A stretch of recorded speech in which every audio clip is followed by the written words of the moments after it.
কাজী নজরুল ইসলাম নিয়ে আমি আলাদা করে কি বলবো আমি জানি না।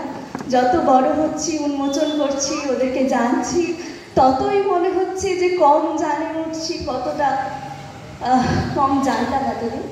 তো তৈরি তো করেছিলাম দুটো কবিতা, একটা কবিগুরু রবীন্দ্রনাথ ঠাকুরের আর একটা কাজী নজরুল ইসলামের। তবে সময়ের অসুবিধার জন্য আপাতত একটা কবিতাই আমি মঞ্চস্থ করছি। আজকের কবিতাটি কবিগুরু রবীন্দ্রনাথ ঠাকুরের লেখা কৃপণ। আমি ভিক্ষে করে ফিরিতেছিলেন গ্রামের পথে পথে, তুমি তখন চলেছিলে তোমার স্বর্ণরথে। অপূর্ব এক স্বপ্ন সম লাগতেছিল চক্ষে মম। কি বিচিত্র শোভা তোমার, কি বিচিত্র সাজ। আমি মনে ভেবেছিলেন এ কোন মহারাজ। আজি শুভক্ষণে রাতি পোহালো, ভেবেছিলেন তবে আজ আমারে দাঁড়ে দাঁড়ে ফিরিতে নাহি হবে।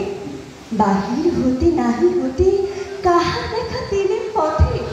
চলিতে রথ ধন ধান্য ছড়াবে দুই ধারে, মুঠা মুঠা কুড়িয়ে নেব নেব ভারে ভারে। দেখি সহসা থেমে গেল আমার কাছে এসে, আমার মুখপানে চেয়ে নাচলে তুমি হেসে।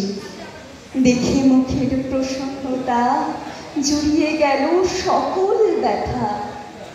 হেনকালে কিসের লাগে তুমি অকস্মাৎ আমার কিছু দাও গো বলে বাড়িয়ে দিলে হাত।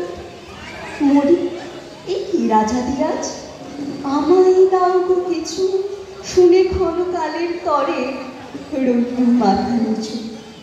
তোমার কি বা অভাব আছে ভিখারি ভিক্ষুকের কাছে, এ কেবল কৌতুকের বসে আমায় প্রবঞ্চনা।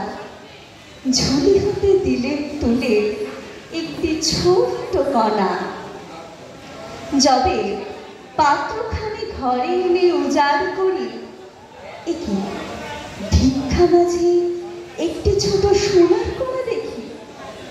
দিলে যা রাজ ভিখারিরে স্বর্ণ হয়ে এলো ফিরে। তখন কাঁদে চোখের জলে দুটি নয়ন ভরে, তোমায় কেন দিইনি আমার সকল শূন্য করে। ধন্যবাদ।